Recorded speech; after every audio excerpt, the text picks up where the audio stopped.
त्याचबरोबर राहुल गांधी यांनी जो विधानसभा निवडणूक चोरीचा आरोप केला होता त्याच्यावर सुद्धा मुख्यमंत्री देवेंद्र फडणवीस यांनी भाष्य केलेलं आहे। आरोपात कोणतेही तथ्य नसल्याचं देवेंद्र फडणवीस यांनी म्हटलेलं आहे। आपण पाहतोय सध्या सकाळीच मुख्यमंत्री देवेंद्र फडणवीस कामाला लागलेले आहेत आणि त्यांनी हिरवा कंदील दाखवलाय।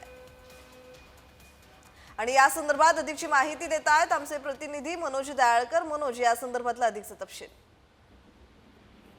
नक्कीच प्रज्ञा, आपण बघितलं तर आजपासून छत्रपती शिवाजी महाराज भारत गौरव पर्यटन रेल्वेला सुरुवात झालेली आहे। मुख्यमंत्री देवेंद्र फडणवीस यांनी सकाळी या रेल्वेला हिरवा कंदील दाखवलेला आहे आणि यावेळी आपण बघितलं आशिष शेलार तसंच विधानसभा अध्यक्ष राहुल नार्वेकर देखील उपस्थित होते आणि या ठिकाणी छत्रपती शिवाजी महाराज टर्मिनस येथून ही रेल्वे रवाना देखील झालेली आहे। IRCTC रेल्वे मंत्रालय आणि महाराष्ट्र शासन यांच्या संयुक्त विद्यमाने आयोजित उपक्रम राबवण्यात येत आहे आणि आपण विशेष म्हणजे 5 दिवसाच्या सहलीमध्ये राज्याच्या ऐतिहासिक आणि सांस्कृतिक ठिकाणांचा समावेश असणार आहे। पर्यटकांना छत्रपती शिवाजी महाराज यांचा गौरवशाली इतिहास आणि समृद्ध वारशाचा अनुभव या ठिकाणी घेता येणार आहे आणि आपण हे पर्यटन रायगड, शिवनेरी, प्रतापगड, पन्हाळा या किल्ल्याचा लाल महल, कसबा गणपती आणि श्रीसृष्टी या ठिकाणची भेटीमध्ये समावेश आहे। त्यामुळे आपण बघतो या ठिकाणी रेल्वेकडून ही सुविधा या ठिकाणी म्हणजे करण्यात आलेली आहे। जी धन्यवाद मनोज तुम्ही दिलेल्या माहितीसाठी।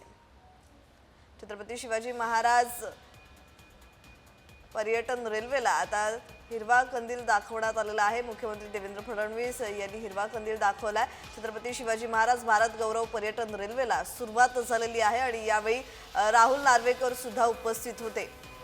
सकाळीच मुख्यमंत्री देवेंद्र फडणवीस आता कामाला लागल्याचं पाहायला मिळतंय। छत्रपती शिवाजी महाराज भारत गौरव पर्यटन रेल्वेला सुरुवात झालेली आहे। मुख्यमंत्री देवेंद्र फडणवीस यांनी याच रेल्वेला हिरवा कंदील दाखवल्याचंही पाहायला मिळतंय आणि प्रसार माध्यमांशी बोलताना त्यांनी मुख्यमंत्री माझी लाडकी बहीण योजनेच्या निधी संदर्भात सुद्धा भाष्य केलेलं आहे। अनेक बातम्या अशा समोर येत आहेत की हा निधी म्हणजेच इतर खात्याचा निधी मुख्यमंत्री लाडकी बहीण योजनेसाठी वळवण्यात आलेला आहे। त्यामुळे मुख्यमंत्री देवेंद्र फडणवीस यांनी प्रसार माध्यमांशी बोलताना या विषयाला सुद्धा हात घातलेला आहे आणि स्पष्टीकरण दिलंय।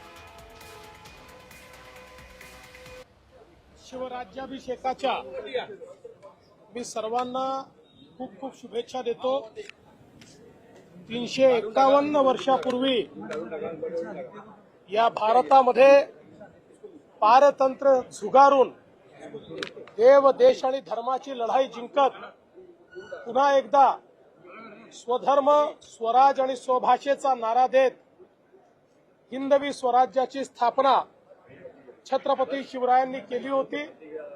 तोच आजचा दिवस आहे आणि म्हणून आपल्या सगळ्यांचं अस्तित्व आहे, कारण छत्रपती शिवाजी महाराज होते आणि म्हणूनच आजच्या या अतिशय पवित्र दिनी मला आनंद आहे की भारतीय रेल्वेने भारत गौरव यात्रा रेलच्या अंतर्गत आजपासनं छत्रपती शिवाजी महाराज सर्किट हा सुरू केलेला आहे।